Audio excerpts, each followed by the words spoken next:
set, go.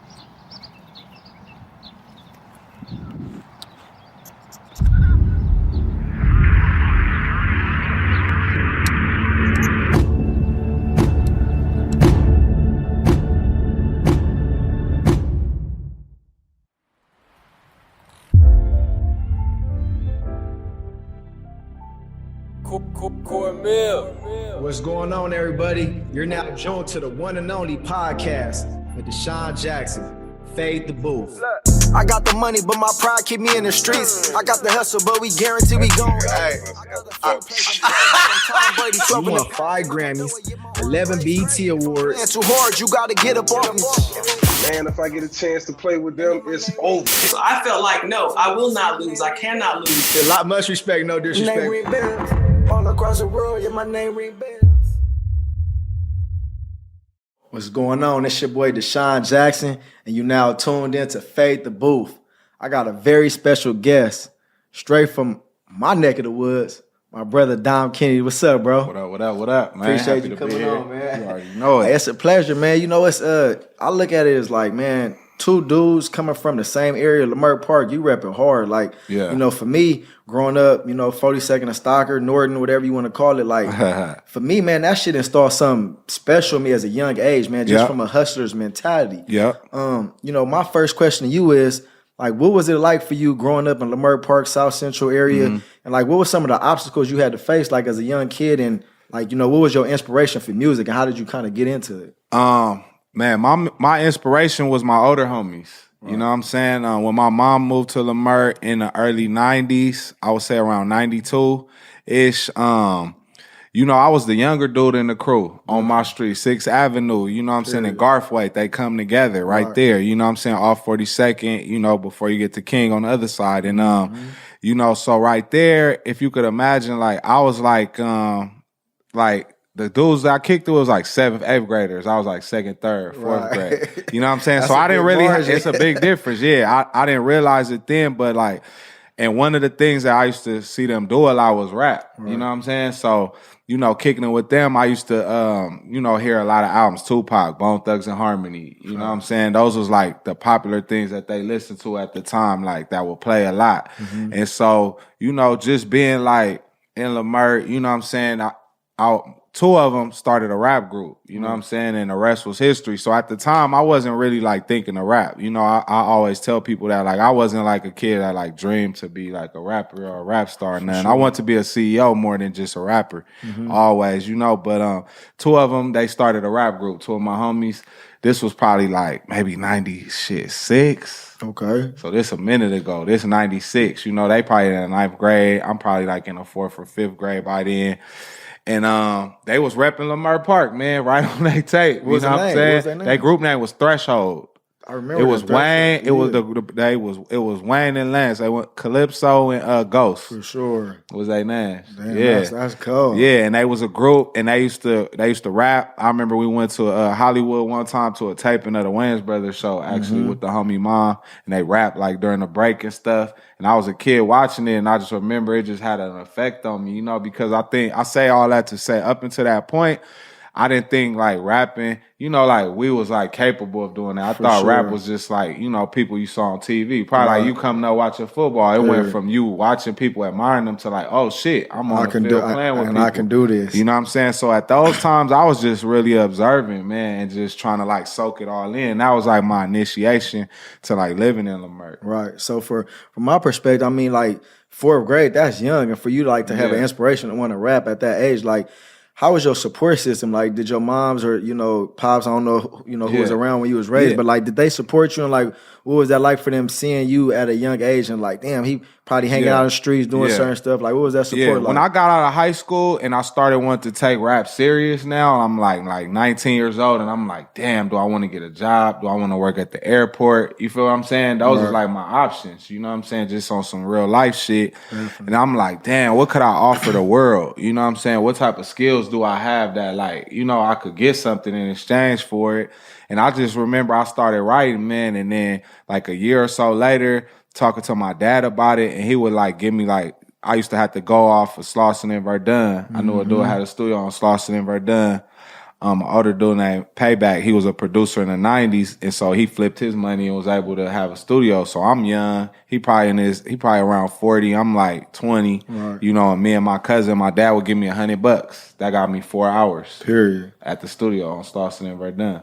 So I pay him $25 an hour. I go for 4 hours. I will record whatever I wrote, listen to it all week. After that, then record another song. Then after I got about like 8-10 songs, I started being like, damn, I need to play this for people, like how I'm gonna put it out. And then, you know, I just went to the internet. That was the only option. Right. You know, the music business was falling at that time. For sure. And that was probably what, like late 90s? No, that was 2000. That was 2008. Oh, 2008, okay. Yeah. When I first started like taking it serious, 2005, 2006, I started starting to get the ideas. 2008 is when I dropped my first Dom Kennedy piece of music. Definitely. What would you say is your first album or first song that like really inspired you to rap? Like, you know, what artist or like, cause me growing up, you said 96, like Pac, you know, that was the year Pac died, but like me, I used to love Pac growing up. Like, what was your first album or like, what was that song that was like, man, like, I'm finna rap? I'm gonna keep it real. Okay. You know, rest in peace to DMX. You know, he was a great artist, and I feel like DMX when that era came in, like that real Def Jam, like Rockefeller, for sure, Rough Riders, when they was having them crews, that was when I started to write and sit down. Seriously. But the first song I ever remember knowing all the lyrics to was "Around the Way, Girl" by LL Cool J. Damn, Around the Way, that's an old school joy right there. Yeah, LL got that's you. like 89, you know what I'm saying? So I'm a baby, but I remember even back then having the ability to like track out every word that he was saying and understand like, damn, I feel like I understand what bro's saying. You know what I mean? He talking about the type of female around in the city that he attracted to, you know, on a record. And I respected that. I like that. You know what I mean? Right. And I look at it as you for being Dom Kennedy out the West, like something about LA is special to you. Like obviously for me, I go across the world, I go around the world. Like I'm playing in all these different type of cities. Like I got a chip on my shoulder every time I step on the field and I'm playing a verse a nigga from Florida or New York, wherever from. I'm like, I'm from LA. You get what I'm saying? Like, what's that like for you? Like in the music industry, because you from the West, bro, Leimert Park, and you've named your albums like West Side. Like, how does LA like make you feel as far as being like, I'm from the West, bro. Right. Well, you know where we come from. You know, just on and off the record, the main question is growing up in LA is where you from. You know what I'm saying? Period. So it's like, if that's how I'm going to be treated as a youth, you know, I have to give my respect in LA, period, then I got to carry that to the world. You know what I'm saying? And I think that's what you're saying. So it's like, before I get to anywhere else and I go and people want to ask me a question, I'm going to let you know. Right. You feel me? So that was always my mindset. Like LA was and Leimert Park was always like, if I get to go down for being synonymous with anything, I want it to be that. Because that's where I learned the game. Period. So if I don't have LA, if I don't have Leimert, if the homies never rapped and said Leimert Park on the song, I never even get the idea to do that either. Damn. So it's like, I'll be a fraud if I got on the mic and shout out anything else. Right, because that's what you're from. And that's what I know. You know what I'm saying? So that was always my inspiration. I knew that from day one to my last day. Like, I'm repping it. Man, I gotta shout it out. You know what I'm saying? Huge. I gotta shout it out. Hey, you know what's crazy, man? Because I remember, you know, rest in peace, my brother Nipsey Hussle. Yes, sir. I remember, like, man, I want to say right after you dropped your first project, I think you dropped your first project in 2008. Yeah. So I remember, like, in 2010, I was, you know, he had the studio downtown. I had pulled up on him one day. Yep. And I'm like, damn, bro, what's up with Dom? He like, that's my nigga. He's like, bro, hard. I'm like, bro, I'm rocking with this shit. Because, you know, for me, to hear niggas rapping Leimert, you know, Nip, he from 60s, you know, he Crenshaw, Slauson, but you know, Vernon, Ray Derrick, that's the hood, you know what I'm saying? So for me, I'm like, I always like, damn, bro, what's up with Dom? And he used to always show love to you, man. Like, tell the people, what was your relationship with Nip, from day zero, man. Nip was a, you know, man, one of the most special people you could ever meet, man. I'm sure you could, but I actually heard about Nip before I knew him, you know what I'm saying? Right. Like, you know, coming from the area, just like you, like we, you know, if it's probably like your family member, how we was talking off camera that I know, you know, from childhood. So it's like if we don't know each other, we all gonna know each other. So it's like I knew all Nip, you know, a lot of Nip's circle and, you know, friends and people that knew him, but we never actually knew each other growing up. But when we did meet, I actually heard about him because, you know, Leimert, We walking to 43rd. We going to New Millennium, getting haircut. So one day I'm in the back of the barbershop in the alley right there. You know what I'm saying? And the homies are smoking and talking and whatever. And I'm thinking about at the time getting into the music game. Right. This is pre me dropping anything. And so the homies is talking and they like, yeah, you know, everybody out here in LA ain't popping because everybody's scared. And, you know, they just talking. And then, but then if somebody say like, yeah, you gotta, if anybody gonna crack, you gotta take the approach like Nip doing it. And I was in a car like, who is that? Yeah. Like, I never had heard of bro before that, prior to that. So I didn't say nothing. I remember that day I went home and I looked up and I saw Nip video. He only had one video. Was it Hussle in the house with 6-0 Crip on the t-shirt. Oh, I know what you're talking about. You know what I'm saying? Yeah, that's bad. Man, that was the only video bro had out. Yeah. And I seen it and I was like, I'm gonna remember this dude. You know what I'm saying? And by the grace of God, I bumped into him like, you know, immediately, like sometime in the next couple months after. I remember he was with Rimpaw. He probably don't even remember this. Yeah. We was somewhere. He was with Rimpaw. And I just ran up to him. And I was like, I told him, my name Dom Kennedy. And he looked. He was like, that's what's up. Yeah, nice to meet you. Right. And then we linked up after that. You know what I'm saying? And we was homies ever since then. You know what I'm saying? Yeah. For real. Give me I mean, you in a rap gang. You know, you done did songs with him. You know. Yeah. I'm a football nigga, you know, but I grew up, you know, with Nip in the streets. Like you, I need to hear something like where you was like, man, dude special, or dude gonna be something like before, you know, y'all blew up. Oh, yeah, like from day zero, man. From day zero, you know, just from meeting Nip, like he was exactly who he said he was to the end. I'm just proud of him for riding it all the way out, you know, like he was prolific as like, you know, people know him to be now, but he was that on day zero. It was just, you know, like watching Nip, you know, hanging out with Nip, you know what I'm saying? You know him like he was a serious dude, but he was a person. For sure. You know what I'm saying? He was a person. So, I mean, that to say, it's a picture of us that, you know, circulate on the internet that Paniche took where we laid out in the studio. Like, he sleep on the floor like this, I'm on the couch sleep. You know, and people look at that, but really, we was at his spot, probably downtown, same spot. His AC was broke. You feel me? We didn't have no groupies. We didn't have no people just hanging out. We was just trying to make something pop, bro, out of nothing. Yeah. You feel me? And we was in a hot ass studio and we was tired and we fell asleep. You know what I'm saying? That's the Nipsey Hussle I worked with. For sure, yeah. And no, you know what I'm saying? But he was always like, if you looked at, like, I remember one time going to the studio at 1500 spot and he had a track listing of what he, you know, originally he thought his first album should be. And I remember looking at the songs and just being like, damn, this dude is special, you know, because he get it. And the songs eventually came out on different projects because he didn't get to put his full vision together because of the label at the time. But I could read the song titles of what he had written and I was like, this is a beautiful like piece of work, you know what I'm saying? And at the time he wasn't getting no acclaim. Like people was low key, you know, to keep it real, shitting on us kind of at the time.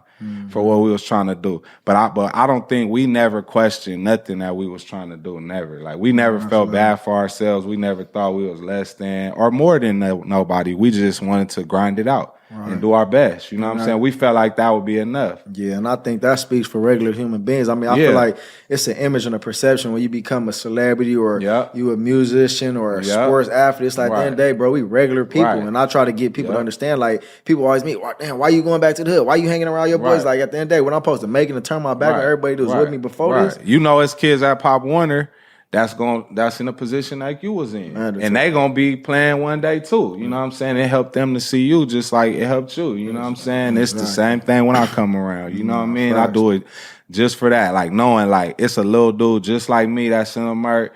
He trying to figure it out just like when I went to get my first car. You feel what I'm saying? No, facts. And you just need that inspiration sometimes. No, for sure, man. I salute you, man. You've been rocking a long time. You staying consistent, steady, putting music out. Every project you done put out, I've been rocking it. You know, I be way out in the East Coast somewhere banging down. But you know, for me, man, I got a section in my show where we call it the Billionaire Talk, right? So, you know, Billionaire Talk is always to inspire these young kids and just kind of give them motivation. Like for you, like what point was it for you where you was at your down low, like rock bottom, and like you kind of wanted to give up in the music game or like probably shit wasn't going your way, like. Like, can you give, you know, some game to, you know, somebody sitting back where they probably like, damn, I done gave everything I got and it ain't cracking. Like, what's that mindset for you? I put out from the West Side with Love, the first one, 2010. I was in Lamert. I shot a lot of videos. I was on the corner of Stocker Place and Lamert Boulevard, living right there in an apartment on the bottom. You know, at that time, I had spent 2 years, maybe 3 or 4, writing, preparing myself. I had already put out 2 projects, gave 2 full years of my life to music, made $0. Right. Got 0 write-ups, 0 praise. I might have got an unsigned hype in the XXL, so I don't want to shout that out. But that was about it, you know what I'm saying? Right. So I'm sitting back asking myself, like, damn, man. You know, I remember literally being in tears, bro, like, stand up writing songs.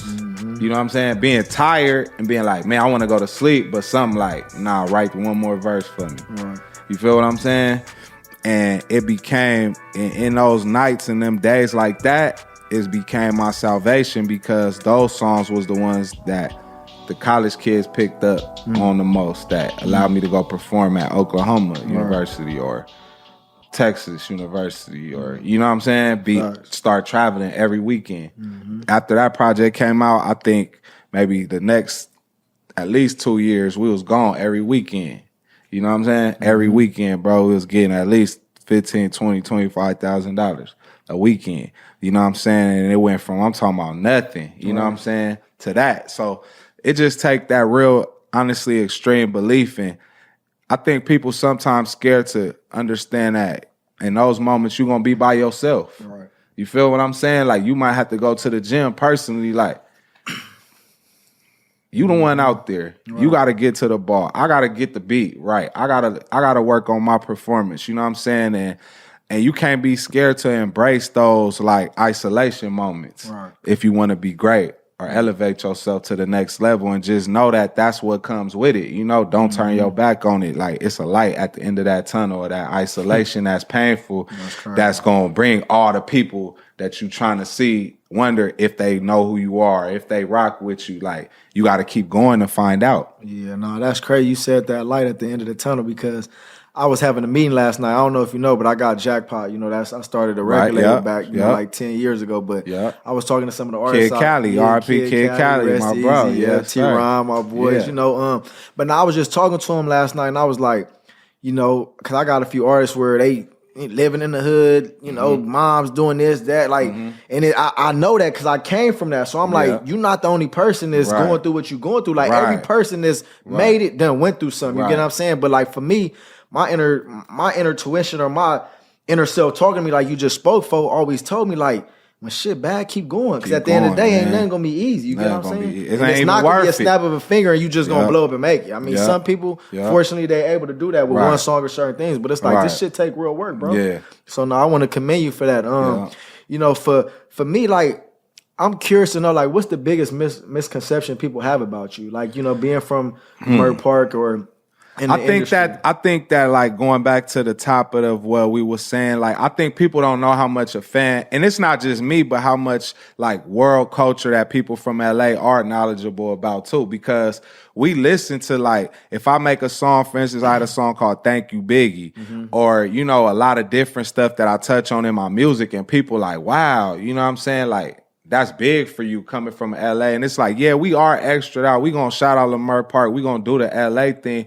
But we respect greatness across the board. You know what I'm saying? I think that they probably underestimate that as to even why I'm still here and be able to do what I do, is because it's like, you know, to keep it real, I'll meet somebody like Puffy, you know what I'm saying, Diddy, and like, you know, and it's like, he'll be like, yeah, man, that's crazy. My son play your music, and, you know, I hear your vibe, like, I love it. And I'm like, you know why? Like, I grew up listening to you. Like, I was paying attention.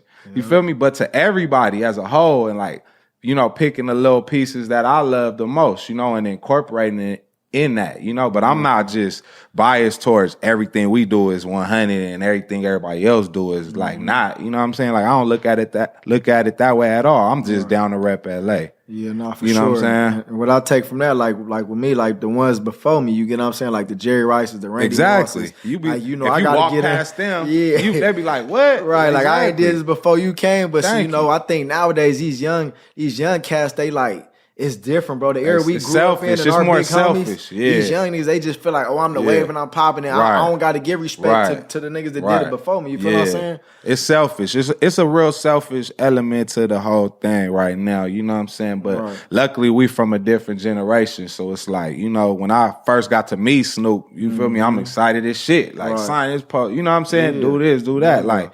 The fuck I look like not showing love to Snoop or you know what I'm saying, whoever. Yeah, we ran into Slick Rick before at a show. That was, you know what I mean? We was happy to take a picture with Slick Rick. You feel what I'm saying? Like, it just is what it's just about who you are as a person. I feel like, you know what I'm saying? If you solid as a person, it's gonna show. You solid all the way. You know what I mean? Yeah. What's like? I'm gonna ask a few songs. You probably like all your hard music. You get what I'm saying? But like, for sure. If you could like pinpoint 2 or 3 songs like from Don Kennedy, like playlist or track list that you done in your archives that you done did, like what is your 3 favorite or 2 to 3 favorite songs that you have personally that you recorded? That I couldn't go without. Yeah. I would say When I Come Around. I would say off From the West Side with Love Too. I would say Black Bentleys off Get Home Safely. That's hard. And I would say Get Home Safely is banging. Yeah. And I would say man, I don't know I got a song called On the Avenue I'm working on for the new West Side with Love 3. I really like that one. That's gonna be one of my favorites. Man, too. for sure. No, that's what's up. What is some advice you would give yourself like 10 years ago? That like now where you at today, like what's some advice you would give the young Don Kennedy 10 years ago? I would say don't be afraid to collaborate more. You know what I'm saying? Share more. You know, not saying I didn't do enough, because I did, you know, and I collaborated with the right people, but I would say just stay mindful of like, because I think that we like my boy T Fly, he you know, we talk a lot, we work a lot, and he told me something real the other day. He was like, bro, I recognize it. He like, a lot of shit you do, people don't look at it that way, but he like, even when you doing something, it might look like it's for you, it's really for everybody and for other people. You know what I'm saying? And I think that we underestimate sometimes how much we could help even the next person. Like, you know what I'm saying? Like, you could get 20 touchdowns, but them 2 for boy that you freed up, you feel me, gonna be everything to him. You know what I'm saying? Definitely. And it's like, we, you know, people in our position, we always just gotta, even when you feel stressed out, even when you feel like, damn, I did enough for motherfuckers, or I might have went the extra, you know, ran all my laps. Right. You like, but that extra other one that you might got in you, we got it for a reason. You know what I'm saying? I don't question that as no more at all. You know, I recognize it, I rely on it to where it's like, even when they think we done, it's like, nah, we got an overtime in us. You know what I'm saying? Definitely. If we need it. 25-8 is what I look at that shit. We ain't stopping. Yeah. And no, for your label, obviously OPM, you had to start off with yourself, and then you start signing artists. For me, I look at that as like a next chapter, like where I'm at now in my career. Like I'm 14 years in the league, got a year or 2 left, but then I'm starting to transition over to coaching these young dudes. I got my own Pop Warner football team out of LA. You get what I'm saying? Like I'm reaching back and grabbing these young dudes. Like for you, like talk about that side of it. You being on the other side of it now, where you making decisions on your artists and you kind of are controlling their futures. Like what's that like for you? Man, it's a great experience. I was consciously wanted to get in the music business to do that. You know what I mean? So like from the jump, I was like, I want to be a CEO. I don't just want to be a rapper. I want to have artists. I want to have a real label. Like I want to do all that. I want to be like Russell Simmons, but if Russell Simmons had great albums too, you know, on Def Jam. Like that's how I wanted to look at it. But I would say that it's kind of like, if I look at it now, like if I'm the owner of a baseball team, like I could see who do what, but ultimately when you put people on the field, they got to get it done. You can't, you know what I'm saying? You can't you learn that fast. You know what I'm saying? Like sizing somebody up, how they do they fashion, what they do, how all that is cool, but in the game is where it's gonna count. You know what I'm saying? So I've learned that immediately. Like you gotta identify who gonna do damage in the game. You know what I'm saying? But I love it, man. I'm in fashion as well. Like we have a clothing brand. You know what I'm saying? I want to get into more like writing films and stuff too. Y'all gonna see me. A lot of people gonna see me transitioning into that. Like nothing that have to do with the music, but just like the music is an extension of our experiences as young, you know, African American Black kids in the inner city. And I want to kind of figure out a way where we could, you know, tell our stories in theaters again. You know what I'm saying? And shit that we could really relate to. Not all one-sided, not watered down either, though. You know what I'm saying? But just real life. And I'm about to, so I've been working on a lot of ideas, in that realm just to stay busy, you know what I'm saying? As like you said, I might drop a couple more albums, but other than that, we still got lives to live and things to contribute. No, I respect that, man. Shit, I wish you all the luck, man. I appreciate you coming to Fade the Booth. Ladies and gentlemen, like I said, Leimert Park's finest. Dom Kenny in the house, man. I appreciate you coming out. Yeah. 100, bro. Appreciate you. Yes, sir. I got the money, but my pride keep me in the streets. I got the hustle, but we guarantee we gon' eat. I got a few plays, I'm quarterback, I'm Tom Brady, 12 in the pack, and I'ma throw it, my arm crazy.